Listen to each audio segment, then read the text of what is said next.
So today is Sunday, August 18, and we're here with another Game Plan Sunday session. We're going to take a look at the markets. We'll take a look at a preview over the past week. We'll review last week, and then we'll take a preview of what's coming up in the coming week, and take that information, leverage, and see what we can do to make some money here in the markets. And go ahead and jump into it. Last week was a very, very, very interesting week. We had lots of volatility. So we had a lot of volatility that came back into the markets. The VIX woke up, okay? But to start off on a light note, we had Trump that set everything off. So you guys remember coming out of the situation with China, with the tariffs that Trump just slapped on China, that extra 10%. That sent the markets down, right? So the markets, having a lot of issues with that. And we've been seeing a lot of selling off. So it started from the Feds cutting the rates, as you guys understand, at the end of this economic cycle, headed into a recession. The Feds already started their first rate cut. So I got to take you guys back. They start off with their first rate cuts at the end of last month, July. Markets wasn't happy with it, and the markets actually sold off. Trump definitely wasn't happy with it. The very next day, he's like, yo, forget this. I'm going to go ahead and tax China some more, right? Because he wants that deal, and he's trying to basically pressure them into a situation we're getting the deal. Now, anybody know Trump? He's an old school negotiator. If you know anything about sales, he's an old sales guy. So his tactic, his strategy for getting this deal is actually, it's old school. It's muscling. You muscle somebody into submission. And what you got is China, they're fighting back. But they're a little more quiet, right? Because you don't hear anything from Xi Jinping. But they end up throwing a deal off the table. And the U.S. economy is in a very great place. In fact, we're in the best situation. There's, recessions throughout Europe, negative bond yields all over. It's a mess, in the other countries. In America, we are sitting on top. We're looking real good. And so Trump understands that he's trying to leverage that power, our consumer power. We got the most money to spend, and they got the cheapest products to sell. So we're still intertangled with each other, right? And so basically, after the Feds cut the rates, because again, they enter into the recession situation, we'll take a look at the yields in a few moments. But it was only a quarter point basis, and the markets wasn't happy with it. Trump wasn't happy with it. So he said, hey, I'm going to go ahead and do this thing with China, extra 10%, because our economy can handle it. And so when he does that, the markets sell off. It's crazy, right? You guys can look at the charts so you can see some of the activity here. You guys can see some of that. This is the S&P 500. You can see all that volatility come down, right? And so, and again, that's the, end of July. And this is where we are today. So anyhow, when he goes to do that, we've been getting a lot of volatility in the markets, and the VIX has been going crazy. And so this week on Tuesday, Trump announced that he was going to scale back on those tariffs that was hitting consumer goods. So again, as we talked last Game Plan Sunday, those tariffs been hitting raw goods, raw products. So corporations have been taking on those tariffs, those taxes, and they're trying to get around it. And as you guys understand, corporate culture, they pass those costs on to consumers. They're not going to absorb those costs because they're trying to compete. And so their whole goal is to cut expenses and grow revenue at the same time. Trump's tax cuts definitely helped them out tremendously. And that's the reason why we have such a strong, first and second quarter. And you can look through the earnings reports and you'll see them all give credit to Trump's tax cuts, because those are billions of dollars that they, don't have to spend to the government. And instead of them giving back to, their employees and investing back into their employees and stuff like that, it's just been, buying back shares. We got record high share buybacks. So you got to be a stockholder to participate in this wealth exchange. And if you're not, then you're missing out on it. So, but at the same time, we have a slowing down economy, and we have a global slowdown across the whole world. And it's, it's eating up, where that's why we have all these negative yields. And America is the only place sitting pretty. Our bonds are still positive. Everybody else is still negative, meaning that if you go and lend your government your money, you're going to have to pay them to lend them your money. It don't make any sense. So why would you do that? So we're seeing this sharp rally in bonds because everybody's ducking for cover. Everybody, as far as investors across the world, they're eating up the American bonds. So when the prices go up, the yields go down. And so that's what we're actually seeing. Anyhow, Trump gave the markets relief because he came out and he said, hey, I'm just going to forget about the tax cuts on those consumer goods. And this 10%, the thing that was important about this 10% taxes that he's doing is that it directly hits you and I, it hits consumers. The other 25% that he was doing, that was, raw goods, right? This time it's, cell phones, computers, toys, all of those, he going for the gut on those. But at the same time, it comes back because, again, those corporations, they pass that on to consumers. So your prices go up higher. And so you have inflation issues. And inflation is kind of another thing with the Feds not getting their inflation target at the same time. So I'm thinking maybe he was thinking, okay, well, we can cut these rates. We can throw in these taxes and, we can take some interest. They need interest rates higher anyway. So they can inflation higher anyway, so they can cut the interest rates. And getting that 25% point cut was not enough. They wanted 50. The markets wanted 50. And so his tactic to me seems as if, like how he did back here, punked the Feds, right? And then the market sold off. And then from here, we came in and the Feds just said, hey, we ain't going to do nothing. So the Feds didn't do anything. That's been a stimulus to the markets the whole time. Feds not doing nothing this whole time. Feds cut rates here. And then we see the markets drop. And again, because the 25%, the reason why they're cutting the rates, and they're only getting 25%, it's not enough to do what they needed to do. And the investors already noticed that the markets already know it's not enough. They need more. And what they're trying to do is they're trying not to create panic and scare about the pending recession. Okay. They're trying not to scare everybody else because, again, as I tell you guys, you live in a matrix.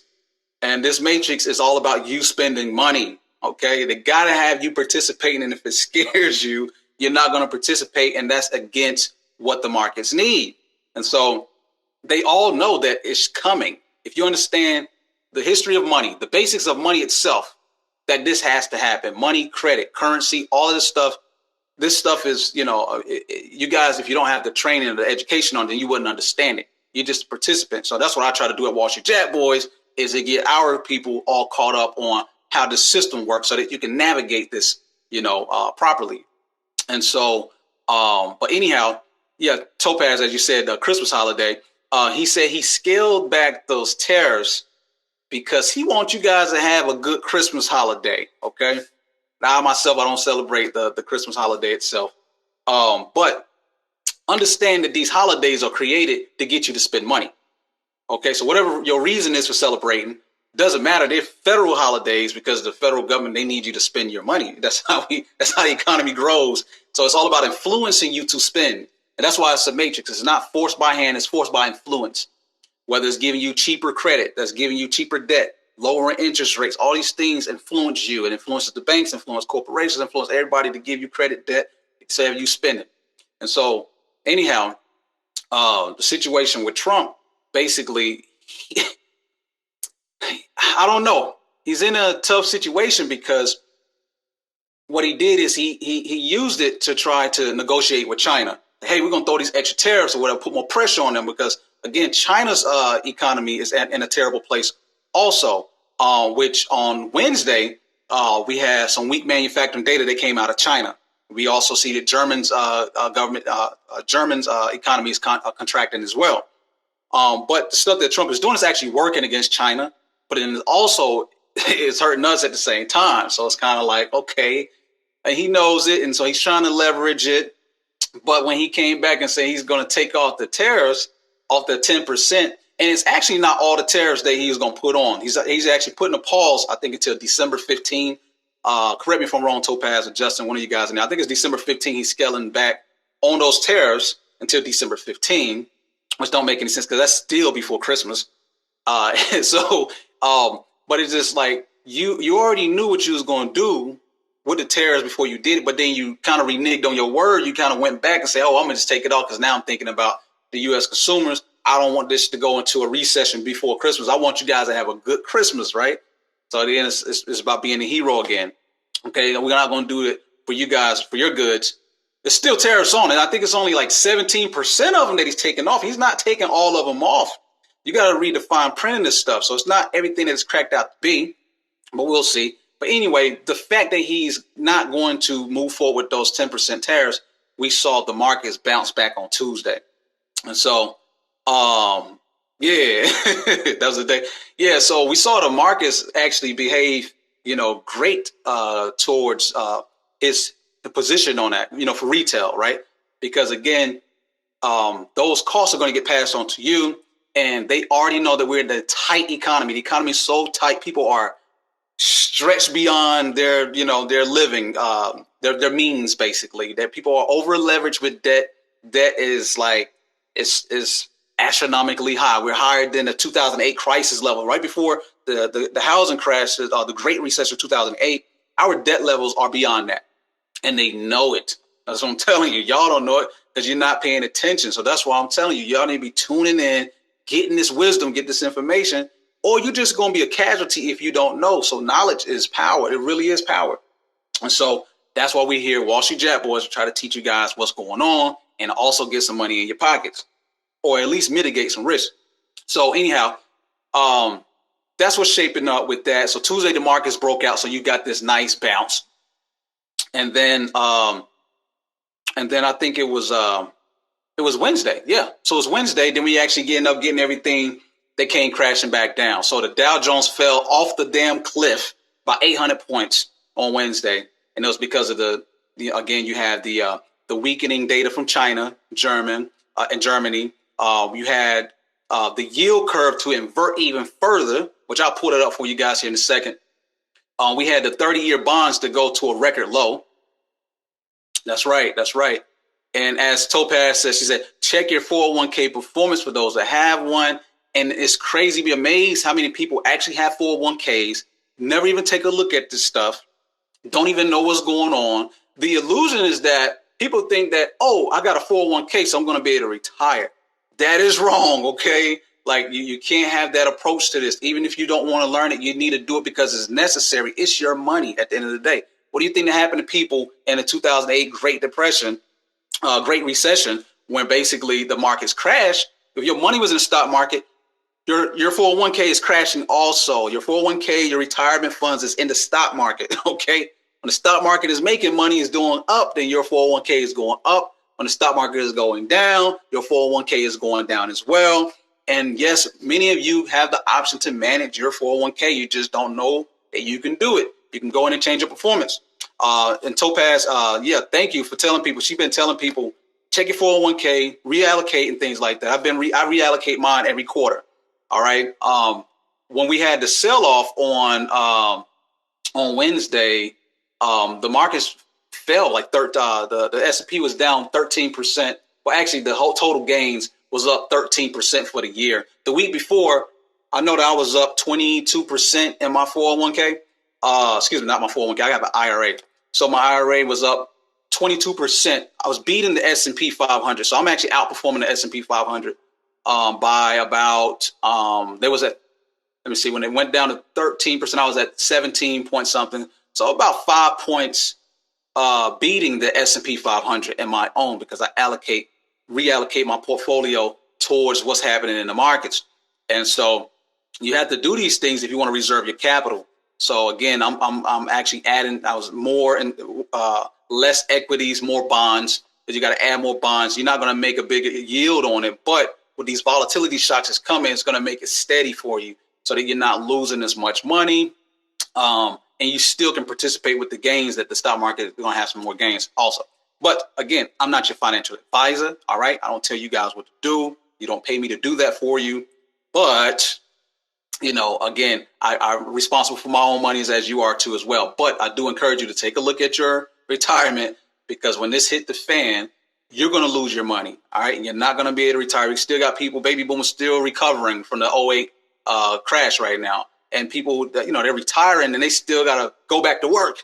Can you imagine just retiring and you still got to go back to work for somebody? That's not retirement. Right. So, again, we see all these things happen in the economy. We know we're in a tight economy. The investors know this also. And so we saw gold hitting new highs. Right. So gold, which we already came off of, at new highs, gold's been chopping around this week, which last Game Plan Sunday, I was telling you guys, like, hey, gold is great, but right now it's a little extended. I want to see it come back just a tad bit more before we go back into the next leg. But we're seeing even the central bank is buying gold, right? And I'm not going to go into history. I got an article I'm going to try to release to you guys tomorrow. I put this article together for you guys so you can understand real money, the basics of money. You understand the foundation of money. Then you can understand why everything works the way that it works, okay? And gold is God's money, okay? So just understand that it's natural, it's from earth, it's not man-made, it cannot be destroyed. It is beautiful, it's great, and it's a great equalizer. But you don't have gold to equalize the markets. You got central bank, the feds, they could just print all this kind of money. And this is why you have to have these disasters, because you have an interference in this unnatural. You have this unnatural force, which is the feds that's in here. And they are the enemy and the hero of this whole story. You know, they create the issues and then they solve the issues that they create. Anyhow, so that's why we pay attention to when the feds are talking. In fact, they're talking this week and they're talking about they're releasing their minutes from last month on Wednesday. So we'll be looking out for that on Wednesday. The feds will be talking. And so not talking, but they're going to release it. And the markets are going to, move based off of any information that we discover coming from the feds about their decision to cut rates and moving forward and all those type of things. Also, Friday is going to be big because the Fed Chair Powell, they have their Jackson Hole Summit thing. It's an annual thing. And it's going to be held by the Kansas City Fed, but it's going to be big. It's going to be a big thing that the markets is going to be paying attention to. In fact, they have a theme about, I'm trying to think what it is. It's a special theme about the feds themselves being challenged. Like, what are they going to do with their challenges? I forgot. It's a special theme, but you got to pay attention to that type of stuff. Like, why do they name these events like this and stuff like that? Where they're going to be meeting and they're going to be talking about what can the feds do about, basically the recession that's coming. They already know it's coming. And they got 3 more meetings where they'll be discussing interest rates, whether they're going to raise interest rates or whether they're going to cut interest rates. They're also going to be talking about they've been actually talking about it for the longest, some unconventional things, QE, with QE, quantitative easing, about, how can they stimulate the economy? So they got to put credit in the system and they got to figure out a way to get it in the system and how to get it, whether it's them buying real estate, whether it's them buying bonds, whether it's them buying stocks. They actually are, the ones pumping it up. And then when everybody else sees stuff take off, it's the herd mentality. It's the influence. You say, oh, man, this is going up, so I'm going to go buy into it too. And so they influence you to spend your money by them, the entity that doesn't belong. Okay, this is like the cheat code, the glitch. This the glitch they keep giving. They're the glitch in the system. And so they do all this stuff to influence, to get people spending money. When people are not spending money, you have a slowdown and then you go into a recession. When people are spending money, that's what keeps the bull market going. When people are spending credit, you get a bubble. Okay. And then the bubble got to burst and then it's got to restart this whole thing over. So let's see. And then Saturday, they got this G7 summit.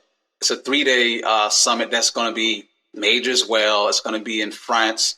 So you have all these economic whizzes. They're going to be there talking about how they're going to, how they're going to be able to change the world. So meanwhile, everyday people just living, y'all working, y'all on Facebook, you laughing, giggling, having fun, this, that, and third. When there are entities, there are people that's out here that's actually changing the world. They're making decisions, executive decisions that impacts how you live. They impact whether you can afford to eat or you can't afford to eat. Okay. Just basic society, survival things. When this recession hits, it's likely to go into a depression. This is actually a really bad situation. In fact, some economists are already arguing that we are currently in the recession right now.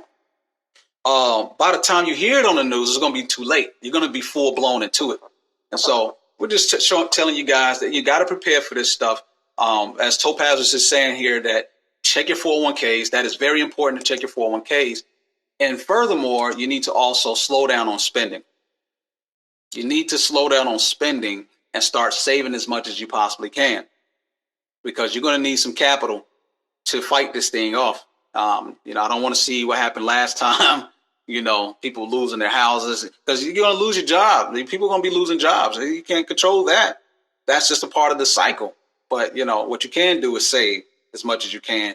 Try to get new skills. We constantly telling you guys to get new skills, stay learning. We teach you guys how to trade stock options here at Wall Street Jack Boys. If you don't know how to do it, make sure you go to the website at wallstreetjackboys.com so you can learn it. That's a new skill that you can learn. But stay learning new skills. Okay. Let's see. You'd say 10 year to date. It was also telling coworkers to do what you did. Don't know if anyone listened. Thank you, Justin. Yeah, you got to let people know, man. People don't listen. And that's the whole thing. We can't save the whole world. And when it happens, people are going to be pointing fingers. And we're going to say, hey, every Sunday on Facebook for free. Okay. These people charge you money to get this information.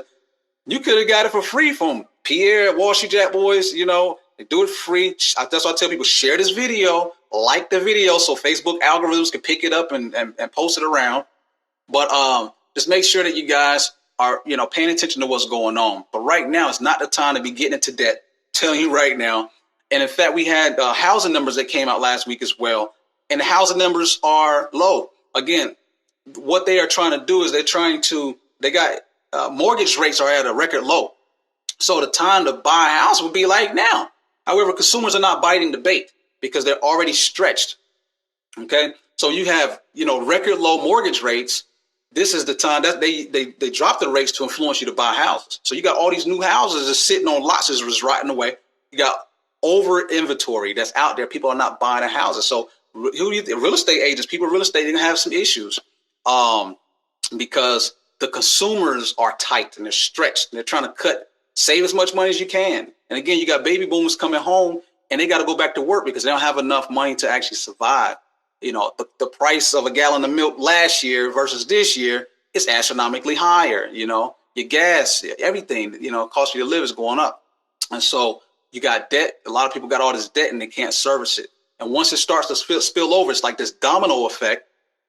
And corporations are the big ones. I mean, they're so terrible with their corporate debt that the IMF has actually given so many recommendations to the feds that, hey, y'all have to fix this. It is just crazy because their debt levels are higher than when we were in 2008 recession, before the recession levels. Also, as I showed you guys from the last report, we did our mid-year report. I showed you the auto loan debt and the student loan debt is out of this world. Ain't no coming back for this.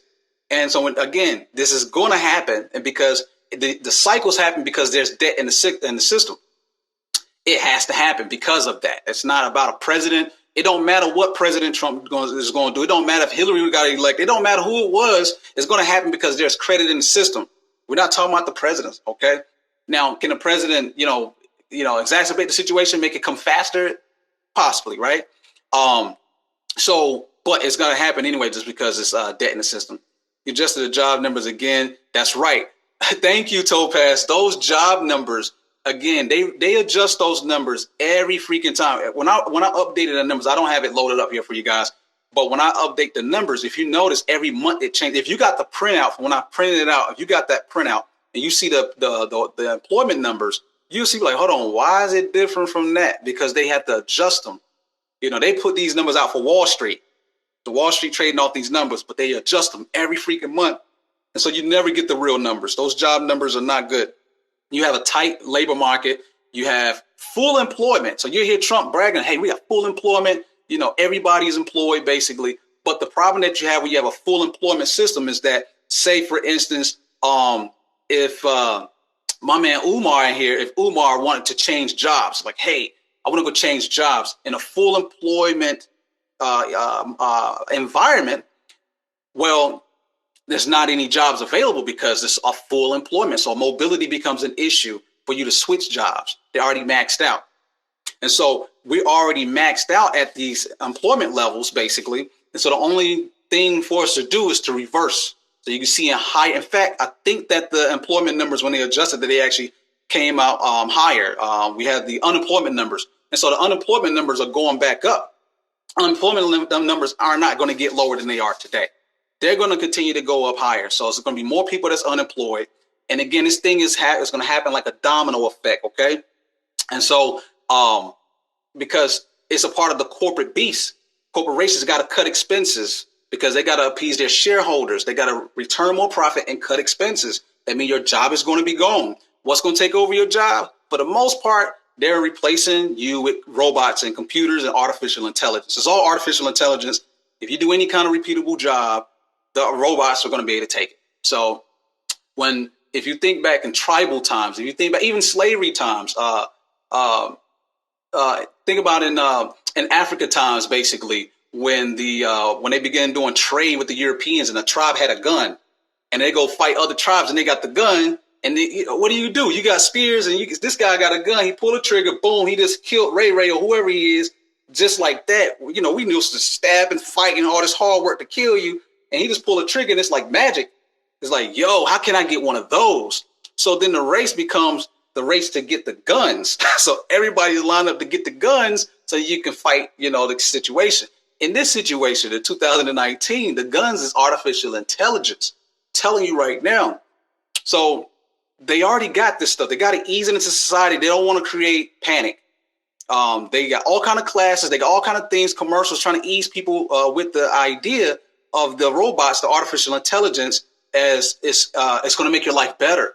And yeah, in certain ways, it does make our lives better. But at the same time, they're going to replace you at your job. So you're not going to have jobs, because it has to be, because one tribe has the gun. The race becomes to get the guns. So some companies already, we just saw Deutsche Bank laying off 12,000 people, closing down 12,000 jobs. And those jobs, they're saying that they have artificial intelligence that can do those jobs. 12,000 people out of work. And guess what? The work still got to get done, but the artificial intelligence can do it. And in fact, the artificial intelligence not only does the work, but the artificial intelligence does it better than you. I mean, I train, artificial intelligence. We train, it's basically algebra expressions. You train this stuff and you teach it. It's like a baby, like raising a baby. It's some scary stuff. But when this stuff learns, it gets to 98 to 100% accuracy level. There's no way that you can ever compete with that on your best day. I don't care if you Michael Jordan or LeBron James or Tiger Woods. You cannot compete with this stuff. So for one, you're outgunned. You can't do it. And these companies, they know it. It's better. It's faster. It's just the way it is. So they're going to have to deploy more artificial intelligence. I don't care if you're talking on the phones in the call center. They got voice analytics. They take your data. You talk on your phone. Every app that you use, you got to give it permission to use your microphone. Why do they need your microphone? I mean, they're calculating your voice is now data, your facial, all this stuff. Smartphone is what has pushed us into this level, because now we have the most amount of data that's generated ever. And deep learning, artificial intelligence requires a lot of huge data sets in order so it can predict and it can figure out what you want, because now the smartphones, it has all the data. So anyway, they program these things. All these jobs are going to be gone, and they're already going right now. So again, the race becomes to how do we deploy artificial intelligence? How do we get rid of people because y'all are too expensive? Again, that's the reason why Trump is in office right now, because a lot of people losing their jobs and people want answers. And so Trump trying to bring jobs back. But at the same time, it's just these layers have been here for years. It's been a buildup. And so you have China, who has cheap labor. And so for corporations, they're going to actually go, and why are they going to pay you $15 an hour? You marching and crying and shouting over $15 an hour because it costs you too much to live. You need $15 an hour to survive in America. I don't know how people are surviving without it. It's crazy. But they can actually take those same jobs and have the Chinese people do it for $2 an hour, $1 an hour, whatever they're paying them over there in sweatshops. These people don't freaking go home. I mean, my auntie, she just came back from Japan. My man Terrence, he already know. She just came back from Japan. She's top big dog. And she was just saying how those people don't even like to go home. It's crazy. She's like, I already worked 12, 14 hours and they still asking, what can we do next? I'm like, hell no. Like those people over there, they work. We want to sit around, play video games and shit. Like they work. So for a corporation, it makes sense for them to go higher in China. So you got cheaper goods over there. But at the same time, you displace your American people from jobs. How they going to survive? We're the number one spenders. You got to understand all these countries, they need America's. They need your dollars because that's how economies grow, from people spending. Ain't nobody buying shit from China from overseas. It's Americans that's buying it. And it don't matter what country you are. You need Americans to buy your goods. And they understand. Trump and them understand it. So that's what they're leveraging. So anything about trade that you hear, it is going to shake the markets. It's what's happening right now. And anyhow, there's other countries, they're already in a recession. Some of them already in recessions. We got negative bonds all over the place. My chart that I'm showing you guys right here is the yield curve. Okay, I put this together. It's on our website at wallstreetjackboys.com/treasury yield curve. And so You can actually interact with this chart. I built it, but I never see anybody who had a chart. You hear people talking about it, but I never see nobody who have a chart that I can, take a look at, do my own homework, do my own research about it. And so that's why I created this. This is for you guys to use. You can go in and go back 30 years if you want to see what happened. Like, for instance, I could show you guys. Let me actually just minimize this real quick to 3 month, 10-year Treasury years. Now we're at 2019. What I'm going to do is I'm going to take you back before 2008 recession. Let's go 2007. Okay. So these yields, when they cross over like this, there's a recession that happens, right? We went over this several times, so our members, they already know. But for you new people who don't know, this is how we know the recession is coming. It's not about opinion. It's not about emotions. It's not because I don't like the president or whoever the case may be. It's because the data, and they all know it. And so anyhow, you go back to 2007, it don't matter. You can go back to any recession, and I'll show you this.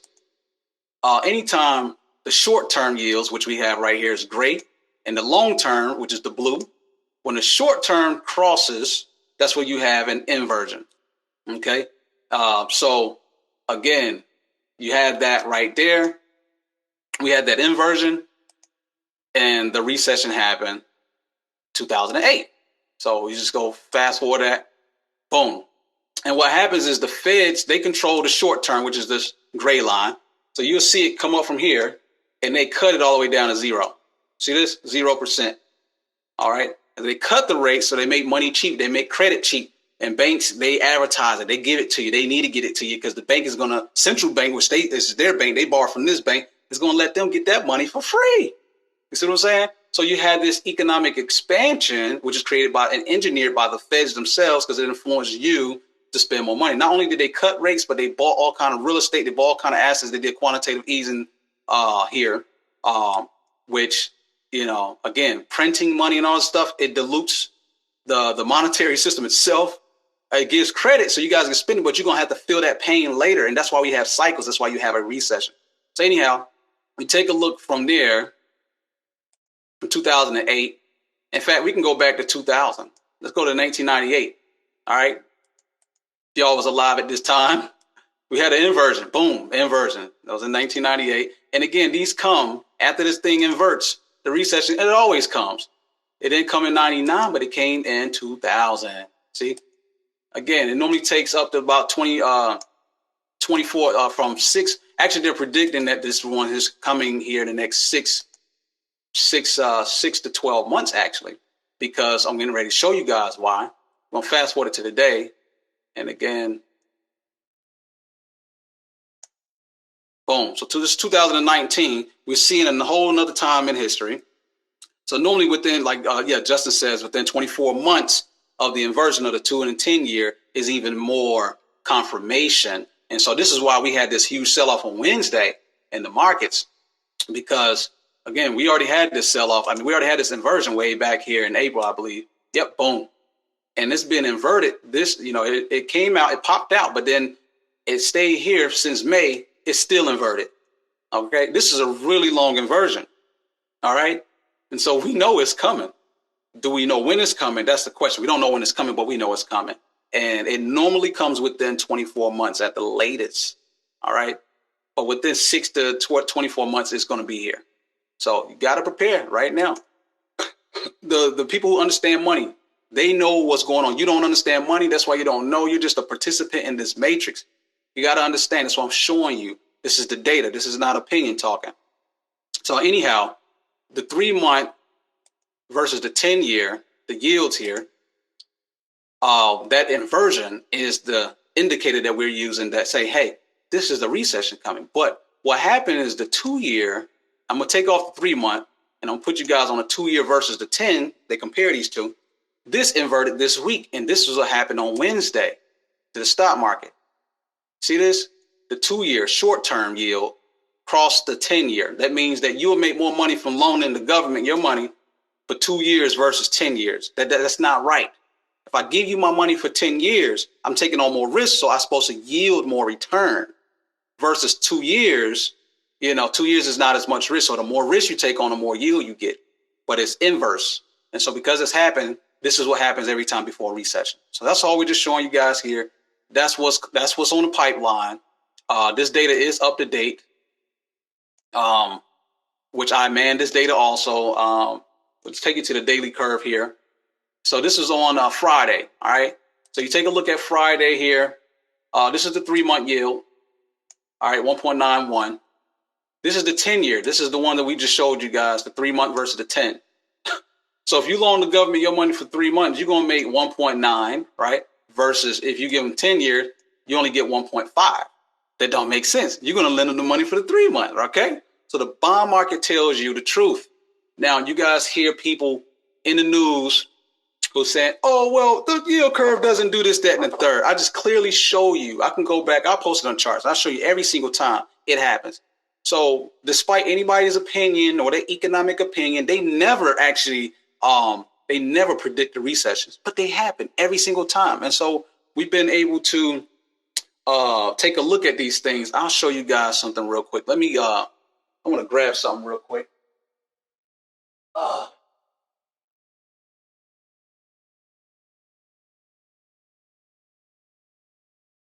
right. I'm going to grab this book here. And this book right here, if you guys are curious, you want to know about these cycles, all right? This book right here is something that I would recommend for you to get. It's by Ray Dalio. I'm going to say he my granddaddy, okay? But he not my real granddaddy, but I'm just saying Ray Dalio, that's my Wall Street granddaddy, okay? You're talking about, you know, the most successful freaking hedge fund manager ever, you know, from Bridgewater, the biggest hedge fund in the world. And he's, you know, doing this for over 50 years. But this guy's a genius. I saw somebody was talking on my Facebook sometimes. Like I engage into debates from time to time. But there was someone who was saying, oh, Warren Buffett, this, that, and the third. You know, that guy's a genius. And I'm like, well, if you ever listen to Warren Buffett, you know, he always tell you that, you know, he's not a genius. He was just born at the right time. He was born the right sex, which is a male. He was born, you know, with the right skin, which is white at a time. He said he was born at the right place at the right time, and that his situation is really big. It's luck. That's what he says. Now, is he smart? I think he really is intelligent. Is he a genius? We're not going to go there. I don't think he's a genius. He says it himself. He's not a genius. But the guy who actually put together this book, this is a guy that I say is a genius. And the reason why this guy is a genius, see, I got my marker here. I'm always studying, man. You got to stay studying. You never will ever fulfill yourself in this life. Just get used to studying. You're going to learn throughout life until you die. The moment you stop learning, the moment you start dying. But this guy, Ray Dalio, again, he gives this book, he actually gives it away for free. If you go to his website, and I don't get no kind of endorsements or nothing, but he actually give you this book for free, the PDF version. Go to his website and download it for free.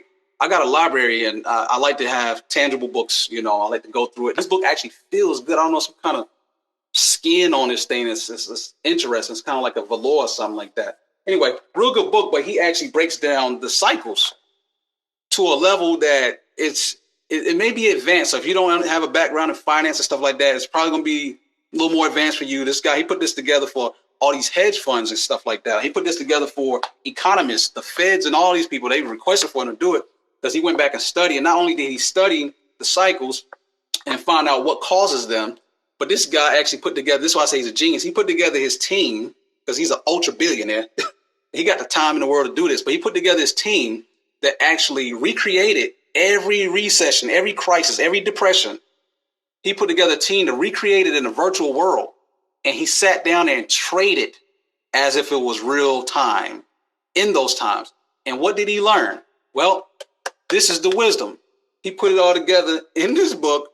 And again, this guy, he's, you know, probably not got too long to live. He's almost 90 freaking years old. And he talks about, you know, before he leaves this earth, certain things that he just want to give to society. And he don't come out much. He's on LinkedIn. He posts on LinkedIn. If you got a LinkedIn, check him out on LinkedIn. He drops a lot of value about what is to come. Now, this guy, he called last year, he was talking about, hey, buy gold. I'm buying gold because at the end of the cycle, this guy predicts the freaking recessions. He knows them. He knows the cycles. Anyhow, if you want to know this stuff, I've studied this thoroughly. And it's a 3-book set. If you got I don't have the rest because my library is way out. But this is what I keep, you know, close by my desk. This is one of them I keep by, and I study them over and over again to learn, to get insights, so that it gives me the capacity to be able to project and predict what's coming next, because we see them over and over and over and over and over again. It never fails. It happens over and over again, right? And so it don't matter what anybody's saying. It's got to happen because this is the way the cycle goes. Anyway, so I just recommend that for you guys. And also, if you got Audible, I listen to Audible. I have so many titles on Audible. It's crazy. If you have an Audible, hit me up and I can send you some of those books for free on Audible, which I do. Mia and Mark, you guys know I'm always sharing information. I listen to audio books every day. Kill two birds with one stone while I'm jogging, running, trying to take care of my physical discipline and learning at the same time. But anyhow, this is what happened here. This 10-year, the 30-year bonds here. 30-year bonds actually hit a record low also. All right. So these are all these things that, again, it's 7 points off from falling underneath this 3-year. And when this curve looks like this, you straight up in a recession, B. Anything like this is telling you a recession is coming, slowdown and everything is coming. This curve is supposed to actually look like this.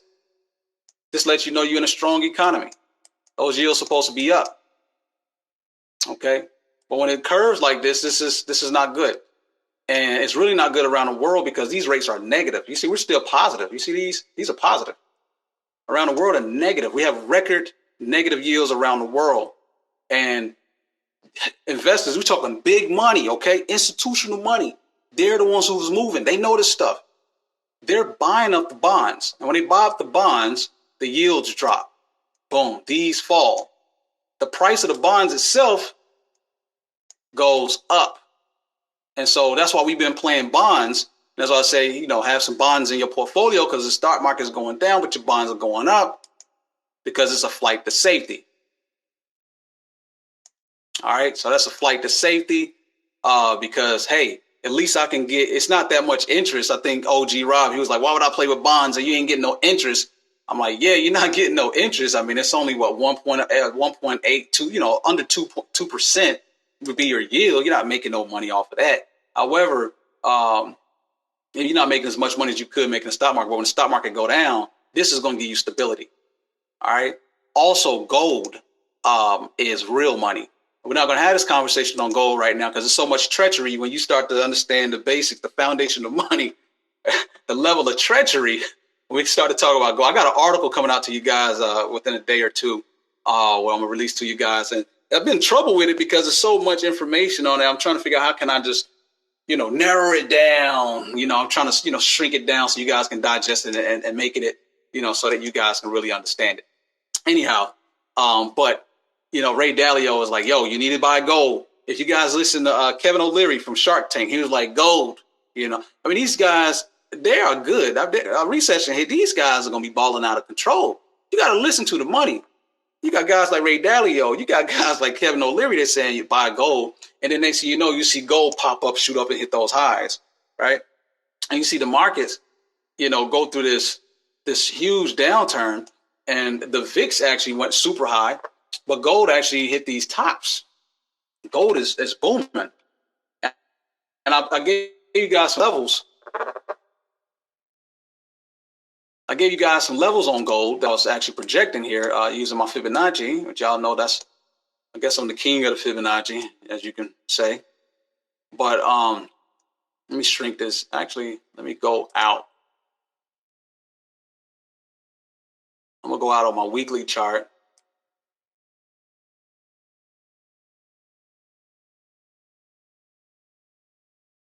And so it's a lot of levels in here. Well, I can actually see gold going up to 2000. This is definitely a reality. Okay. We got some, milestones to achieve before we get there, but that's where the gold market wants to go. And so you had guys like Ray Dalio now who's telling you last year, start buying up gold. And then we took a look at gold and I showed you guys here, you see on this chart right here, over the past 20 years, gold has returned over 500%. Okay. The stock market only returned about 127% over 20 years. Real money always win in the end. Understand gold is real money. And anyhow, everybody around the world, as far as people that's not really in the matrix, us every day just living and consuming, they all know that real money is gold. They know that. That's why they keep it. They store it. You got to. It holds its value. It's a store of value. And so when when the Fed start to print money, and I had my son on last week. If you guys watch, I had my son on and my daughter here. Because education starts and ends at the home. And so when I'm teaching the kids, I have to teach them things that school will not teach you. Okay. This is gold. This is /GC, Terrence, /GC. This is the gold futures. But what I was trying to get them to understand is money, how money works. Okay. So when you understand how money works, you'll understand this. And I'll give you a brief scenario. My friend, he had this girlfriend who had this limited edition Shelby. And I don't know how many they make in the world. If any car guys know, type it in the queue, let me know. But she had like a limited number. I think it was like number 112, 111 or 112. And they probably only make 500 in the whole world. So it's very limited. And the car is valuable. It has this value because it's limited. It's rare. It's limited. Okay. And when as I'm explaining to my kids, I'm like, if the makers of Shelby, if the Shelby car, if they decided that they was going to add an extra, 100,000 cars they're going to manufacture for the same exact model, what happens to the value of her car? Okay, it holds its value because it's limited and it's rare. But if they add more to it, the value of the vehicle itself is going to go down. Money works the same way. Okay, as the feds print more money, okay, the dollar itself devalues. Okay. And so gold is protection from inflation. So what some people see as inflation, my prices are going up, is actually the purchasing power of your dollar going down. And all these investors know this. These people go to school for this stuff. They know this stuff. I'm telling you. And so when you see record amounts of gold being purchased around the world, this is a store of value. It holds its weight. It holds its value. You see what I'm saying? So we have central banks also buying gold. The same people that's creating this, they're buying gold. And so anyhow, this is why we got this run up in gold. And before even Ray Dalio, it was funny. Last year we was trading gold in September, and you guys got to understand every September is a interesting year. It's a horror year. It's like Halloween in the stock market. It's always like the worst performing time of the year. September, October. It's a fear thing. We're going to see the VIX go up because of market psychology. Every year, the markets, that's something we've been seeing. And so you're going to see investors behave in that way. And so I'm projecting the VIX is going to continue to elevate. Probably not this month. I think we probably get some relief, but the next leg up was be in September and October, as it always does. So anyhow, last year there was some random kid. I had a client. He called and he was in California, and he was like, "Yo, I'm on my way to go buy some gold." I'm like, "Why are you gonna go buy some gold?" He was like, "I don't even know, man. Somebody just told me to go buy some gold, so I'm on my way to this spot to go buy some gold." I'm like, "What? Why are you gonna go buy some gold?" And somebody just randomly told you to go buy some gold. You just go do it. I wish I had that kind of faith, man. I'm a skeptic. I have to study. I just don't go move. This guy went and bought gold. This was back in September. I never forget, because after I saw what he saw in the charts, I had to let the squad know, yo, gold is the move, son, because I saw it hit these record lows, and I saw it. I don't know if I can show you guys on a weekly. I don't know if it's going to print here. Let's go back October. I think it was around September, whatever.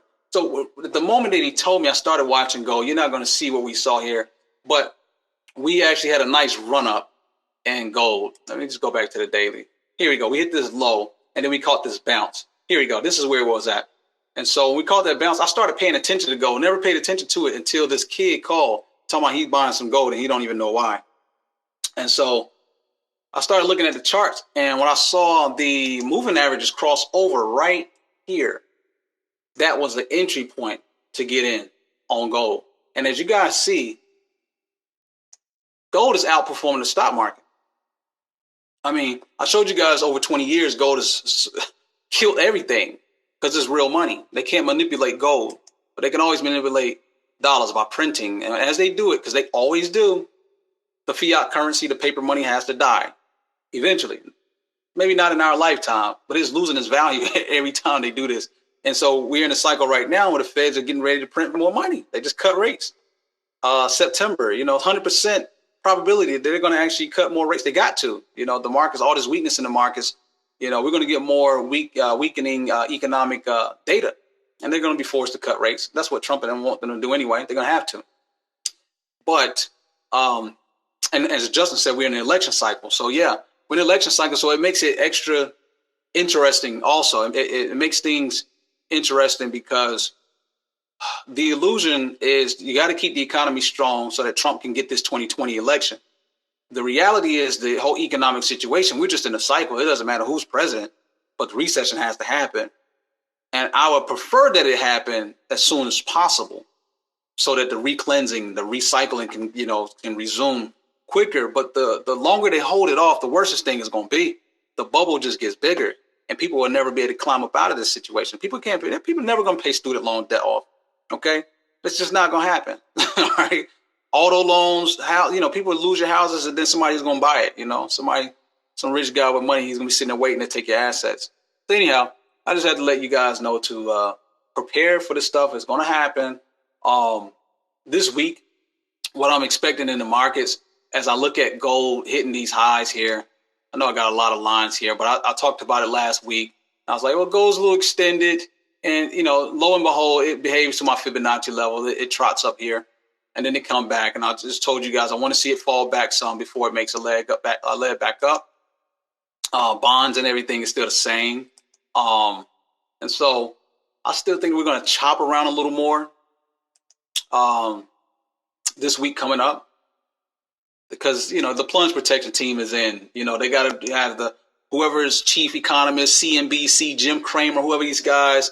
They actually had to get these guys to put something positive out in the headlines because last week recession clouded the headlines. That's probably what everybody was researching. They know it. Even Trump tweeted about it. He was like, man, they want a recession so they can kill my freaking election and blah, blah, blah. Go look at his Twitter feed. Even he know it. They know what's trending. It's all digital now. It's not like people just talking. He say, she said, we got the internet now. Everything is digital. They know what's trending. And when they see things happen, they have to bring in crowd control. You got to bring in your news guys who sound like they got all these economic degrees and blah, blah, blah. But the truth is the truth. The truth is every yield curve inversion or recession follows. So it don't matter what they say.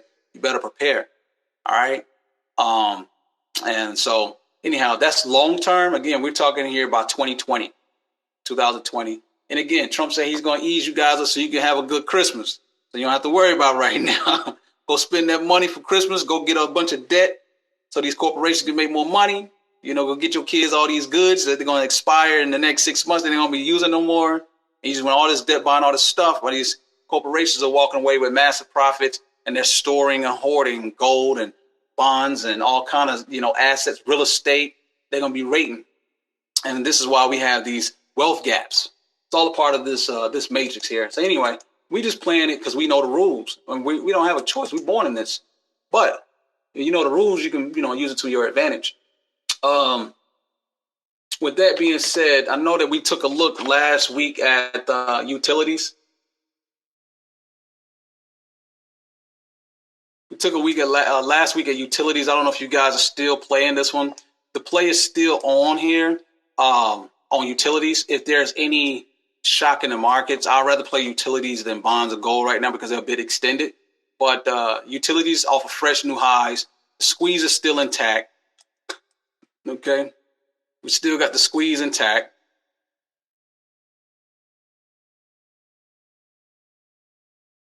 That's the squeeze. The trend is still moving up.